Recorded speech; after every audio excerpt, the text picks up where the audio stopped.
Hey, God bless you, and welcome back to Fridays by the Fire.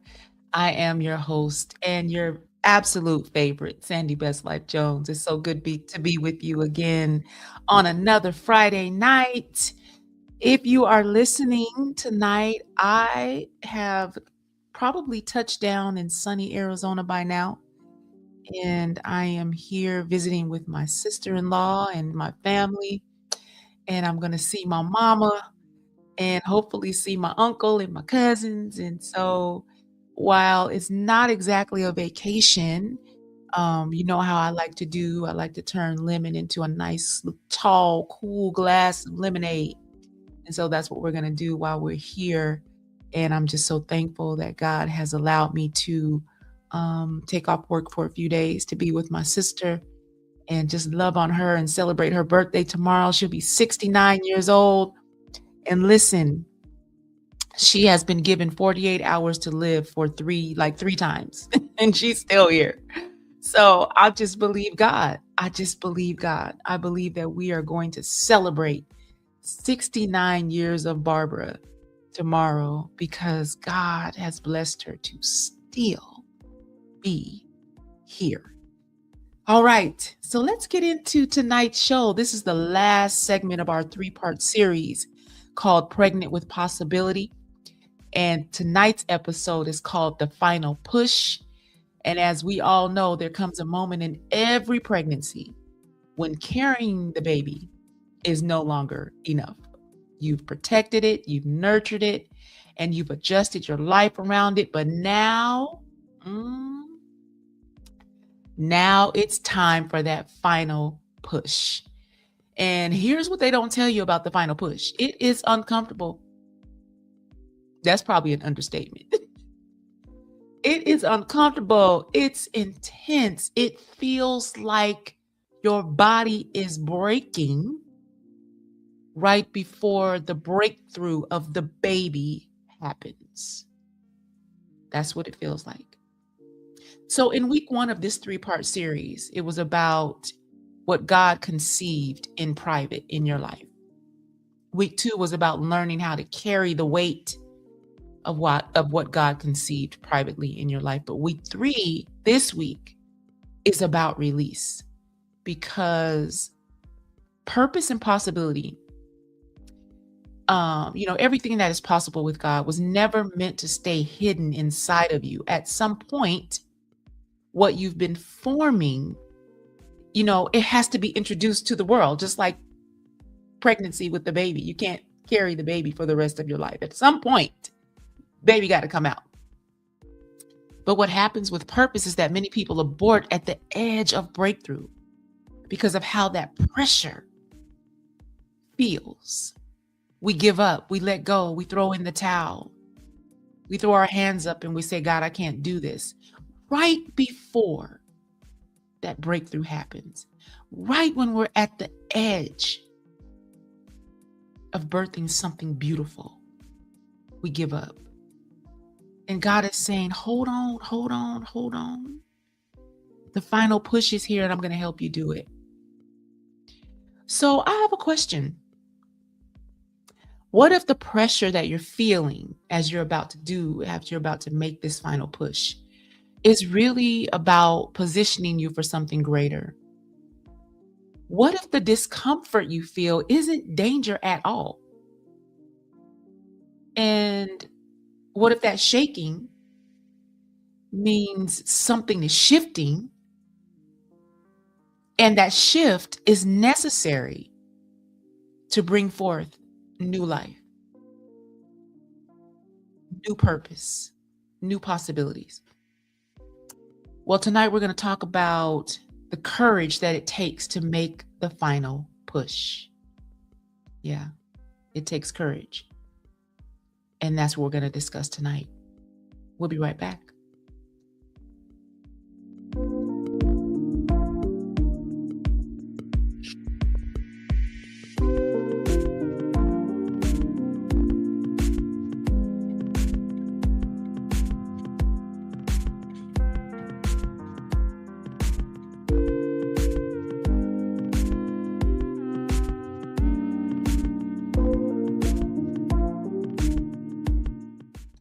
All right, this is Fridays by the Fire, and tonight is our final episode of our three-part series, Pregnant with Possibility. Tonight's episode is entitled The Final Push. I am your host, Sandy Best Life Jones.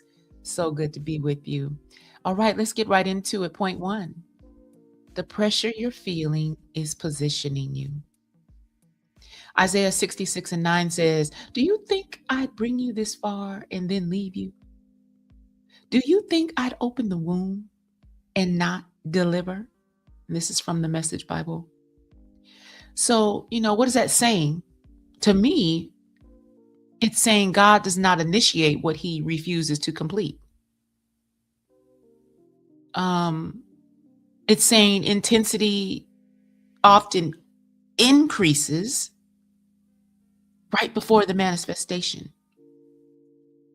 And it's saying the enemy wants you to misinterpret pressure as proof that you have missed God.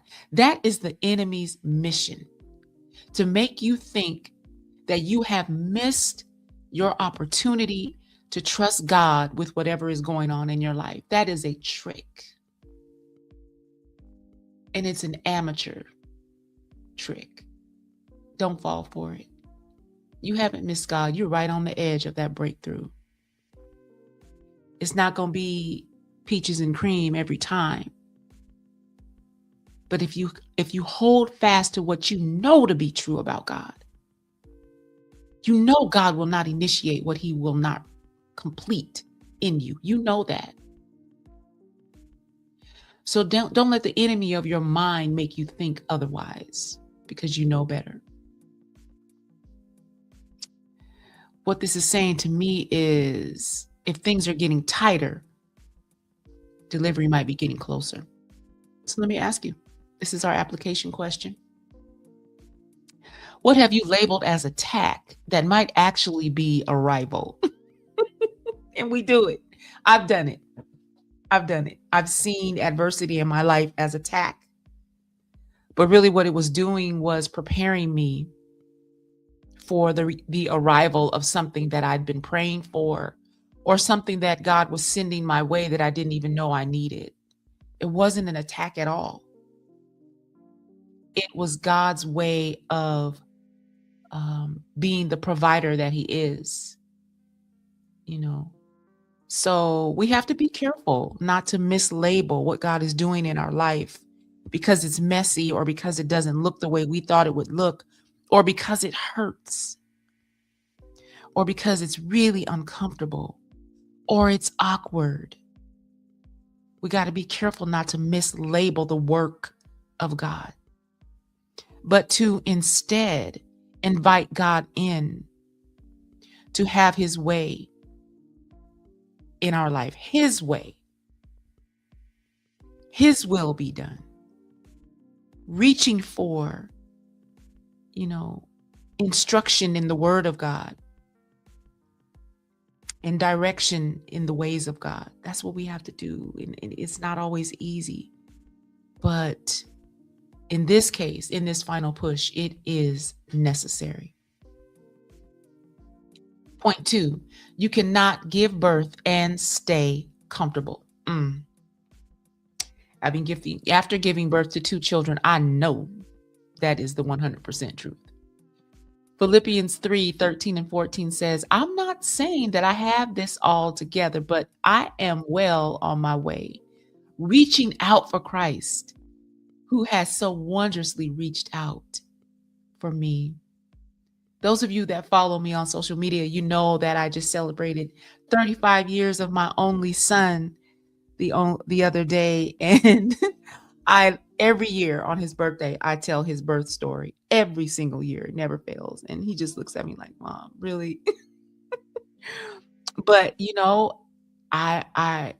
it took a lot to bring him into the world. He and I both almost died. And so I like to remind him, as a way of reminding him and letting him know that I pushed until I couldn't push anymore. And then they had to go in and get him out. And I nearly gave my life for him. I always want to remind him of that, because I want him to know how much I love him. And God is the same way with us. He wants us to know He sacrificed his only son that we might have life and life more abundantly. And there is nothing abundant about um, wringing your hands up with regard to what's happening in your life that you have no control over.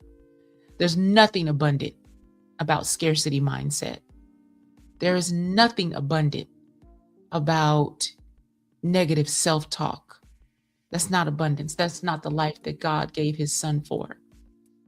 I believe that God's best for you is a renewed mind that can acknowledge and understand how precious you are to God. And sometimes it takes more than just prayer to get there. It takes more than just trust in God to get there. Sometimes we got to go sit down and talk it out with somebody in the form of therapy. Sometimes we have to let go of the very thing we think we must have in order to allow God to renew our mind and renew our thoughts and renew the way we see ourselves. Sometimes we have to separate ourselves from what we know is just not good for us, what we know is toxic, what we know is making us sick. And it can be anything. It could be a mindset, it could be a habit, it could be a person, place, thing, whatever it is. Those things that we know are not good for us, we got to grow up enough to move away from that and allow God to come in and change the way we see ourselves and see our lives and see what's possible. So here's the coaching moment. Some of you, you're not afraid of failure. You're actually afraid of visibility. You are afraid of the power that God has placed inside of you, because activating that power means that you have to be visible, that people are going to see you. And with visibility, sometimes comes judgment. With visibility, sometimes people will really tell you what they think about you, which isn't a bad thing to me. That's not a bad thing. You always want to know what people really think about you. There's a saying that goes, keep your friends close and your enemies even closer. And I don't know if I have enemies. I really don't focus my life on that. I don't think about that kind of stuff, but it's good when people reveal who they are and how they really feel about you to you. I think it is anyway. I appreciate it. It's actually doing me a favor, because now I know how to govern myself accordingly when it comes to you. So it's all good. So what's the application here? I have a question. What part of your old self are you still holding on to for what you think is safety? You think holding on to that thing, that mindset, that person, that habit is providing safety, but it's a false sense of safety. It's a comfort zone that is lulling you to sleep. Like you got a whole bed, a TV, and a whole bunch of snacks in your comfort zone, and that's why it's so comfortable. But I want to challenge you today to really start thinking about, what would my life look like if I took a chance on God and then took a chance on me? What would my life really look like if I got up out of this bed of affliction? And if affliction can be physical, it can be emotional, it can be mental, it can be spiritual. What if I got up, picked up my bed, and began to walk? What would that look like for me? I want you to think about that and answer that question in the comments. If you have an answer right now, you may need to think about it, but put something in the comments and let me know what you think. What part of your old self are you still holding on to for what's really a false sense of safety? Think about it. Let me know. Point 3, this push requires breath, not panic. Now, in labor, When we're in labor with the child, breathing is critical. Understanding how to breathe can help lessen the pain of the contractions. Spiritually, the same is true.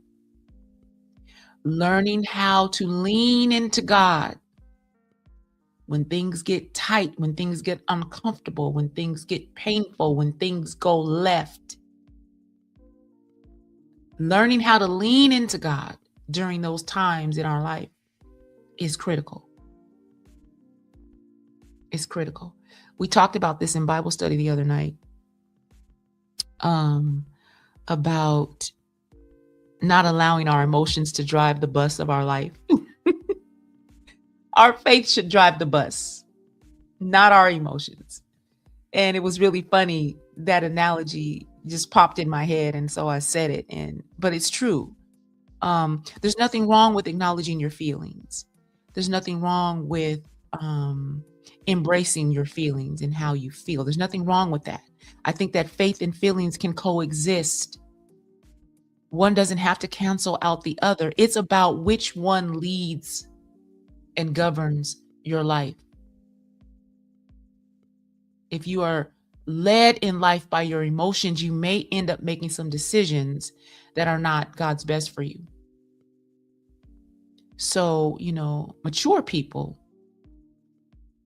understand that logic has to be in there somewhere too. And mature Christians understand that your faith needs to be out front. Your faith needs to be your driving your bus. It just is what it is. So 2 Timothy 1:7 in the Message Bible says, God doesn't want us to be shy with his gifts, but bold and loving and sensible. Sensible. It takes a level of maturity to do things and handle things in a sensible way. Sensible people don't fly off the handle. Sensible people pause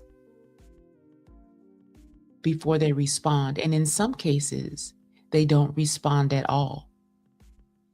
That is a form of sensibility, but it takes a level of maturity to get there, to get to that point in your life where you don't have to respond to everything. You don't have to accept the invitation to argue and go back and forth. You can simply choose to walk away. But that's a mature mind. That's a sensible mind. So you might want to ask yourself, where are you on the sensibility scale? And I don't even know if that's a thing, but it's a thing tonight. Where are you on the sensibility scale, 1 to 10? I don't tell me. Don't tell me. Ask yourself. So here's the teaching part of this. And this is what I found out in my own life. Panic tightens things, but faith causes a release. Our fears restrict us, but our trust in God expands us. And the push that it takes to give birth to purpose and possibility should be intentional. It must be intentional and not a frantic move. We got to think that thing out. Just like when you're pushing to get that baby out.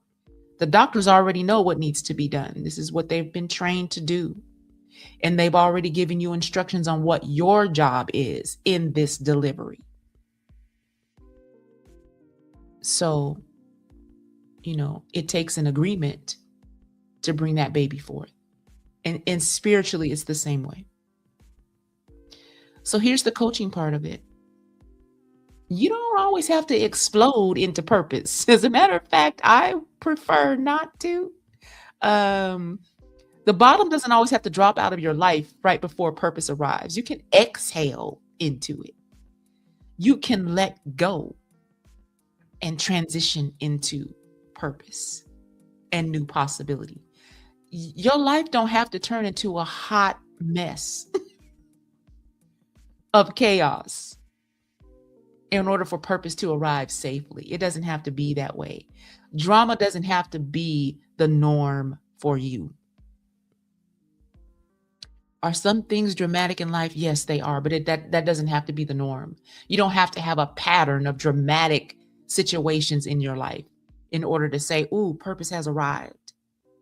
Don't fool yourself into that.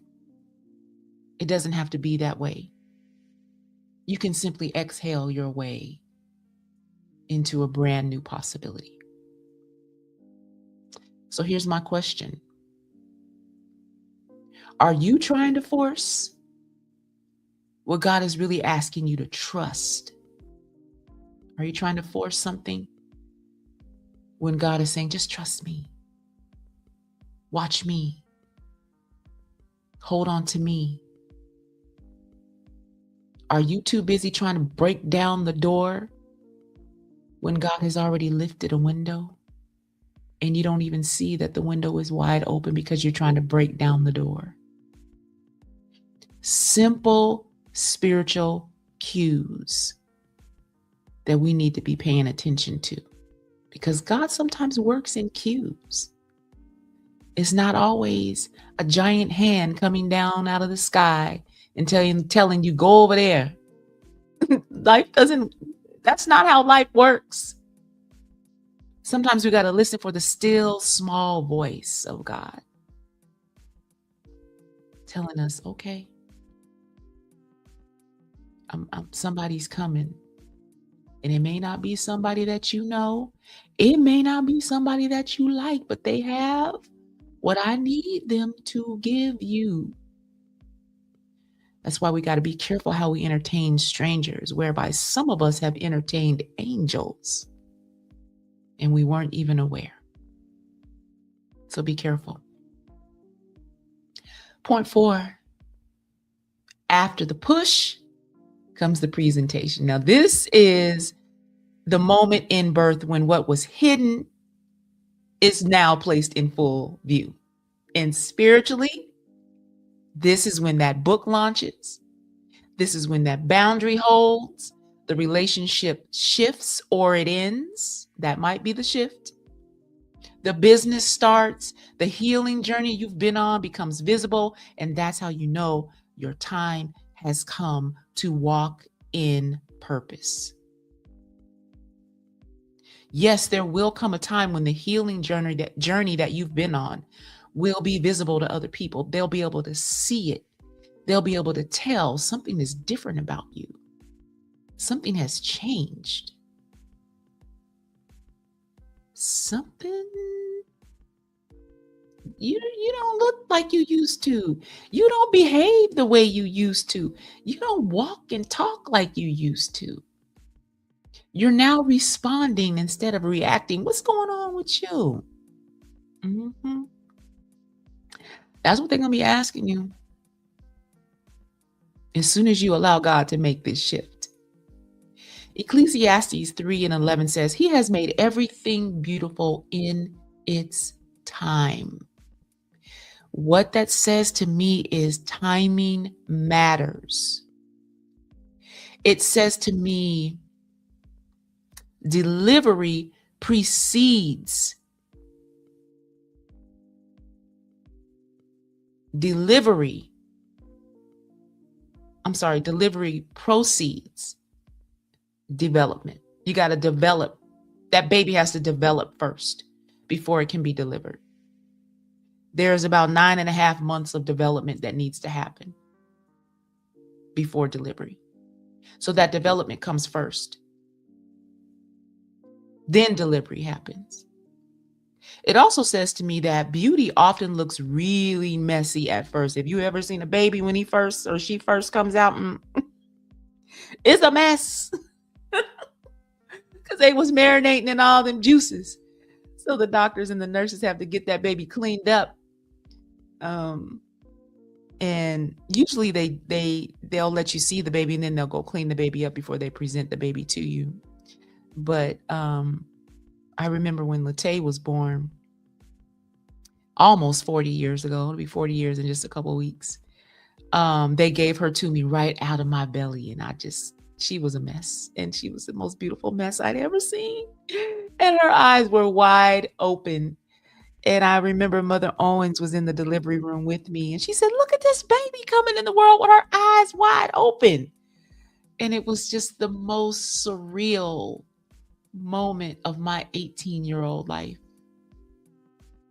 I could not believe this little beautiful brown chocolate baby was mine. It was amazing. So here's the coaching part of it.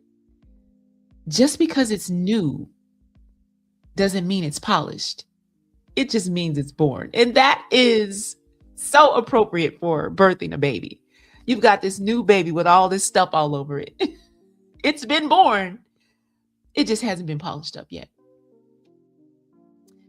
So this is what I want to say as we close out this third segment of our 3-part series, Pregnant with Possibility. You were never meant to stay pregnant with purpose forever.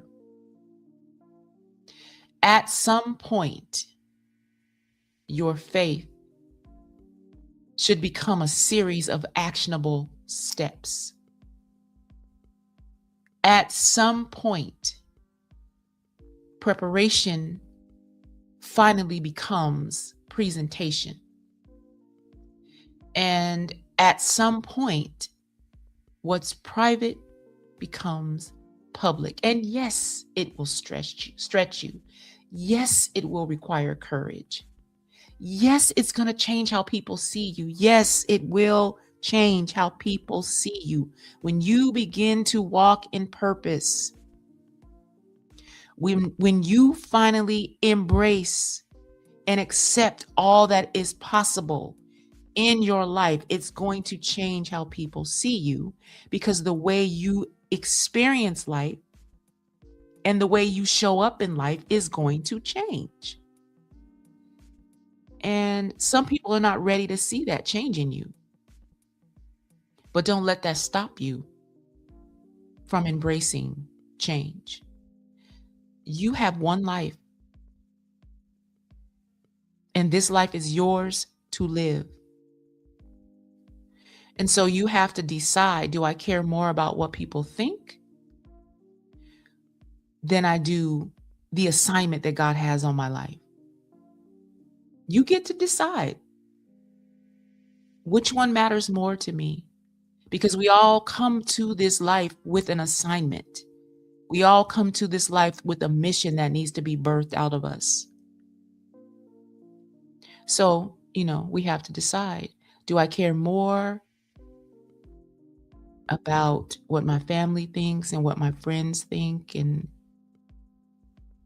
what my job thinks and what my significant other thinks?